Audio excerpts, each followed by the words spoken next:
Prečítam. A ty čo prečítaš? No tak ja by som mal toto prečítať, nie? Čo? Alebo ako? Toto program prečítaš? To ty prečítaš, niekto nám približí Andrej. No a potom čo?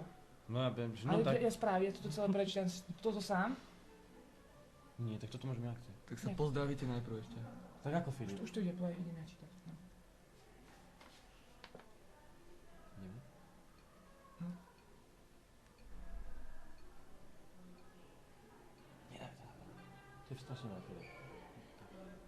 Ja vidíš, že to nejde vôbec.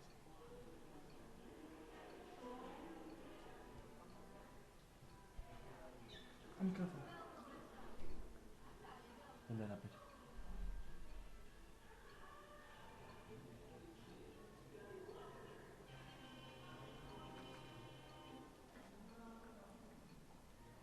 Dobrý deň, vítame vás pri 1. aprílovom vysielaní Rádia Tajak. Rádio Tajak je tu zás po trojtýždňovej výluke. Vítame poslucháčov pri jubilejnom 2. vysielaní. Dnes si aj zatancujeme, a to hneď po krátkych správach zo sveta. Hneď teraz aj poprosíme študentov, ktorí by mali záujem si zatancovať, aby sa zhromaždili v priestoroch pred bufetom. Tancovať budeme na pesničku Memories a myslíme to úplne vážne. Ale tak najprv správy. Čaute. Keďže je dnes 1. apríla, pripravili sme si zaujímavé správy zo sveta, ktoré sa nám zdali vtipné. Ako prvá nás zaujala správa, že v nemeckom Mníchove sa odohral veľmi nezvyčajný zločin. Bezrukému zlodejovi sa totiž podarilo odísť z obchodu s elektronikou s 24-palcovou televíziou. Túto krádež odhalili až zábery bezpečnostnej kamery.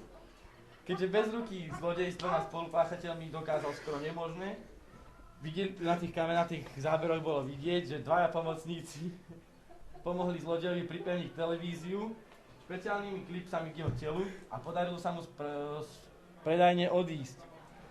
Myslím, že je to dosť kuriózny zločin. Teraz vám Filip predstaviť druhú vtipnú správu. Tajpej Tajvan nariadil svojim vojakom, aby po výčinoch tajfúnu Marokat prestali v pátraní po stovkách ľudí pochovaných v zosuvoch pôdy a bahna pomocou vlastného čuchu. Minister vnútra sa posťažoval šéfovi rezortu obrany, že je to nehygienické a neefektívne. A teraz Memories.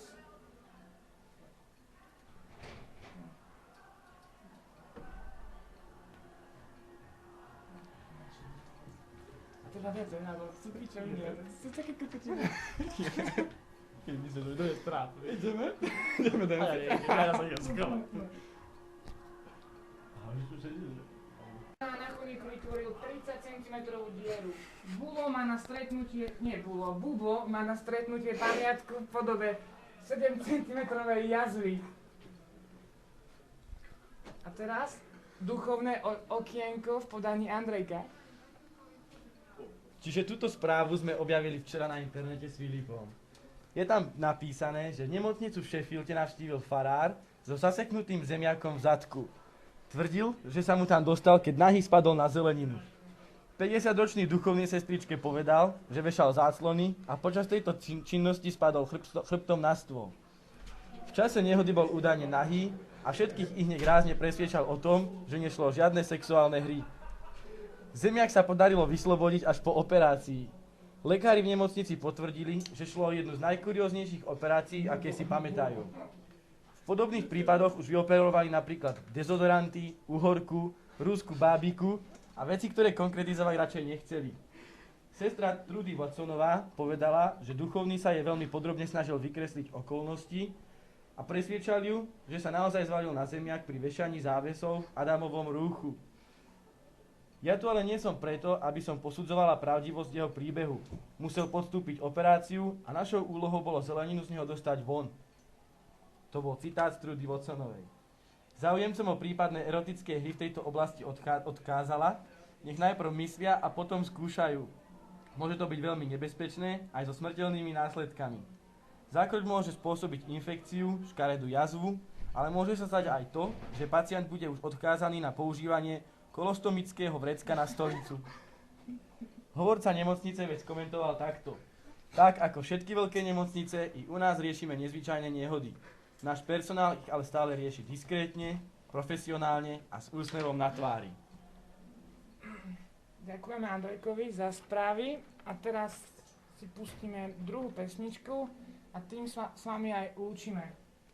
Ešte by som ale pripomenul, že v piatok 2.4.2010 budú Plastic Swan krstiť CD, krst príde podporiť bratislavská skupina Lavagans a o rozjazd koncertného večera sa postará banskobystrický rock'n'roll God Blue Balls. Oficiálny štart akcie je o 7. večer a týmto aj všetkých študentov gymnázia Tajovského pozývame na túto akciu. A druhá udalosť sa uskutoční už dnes, 31.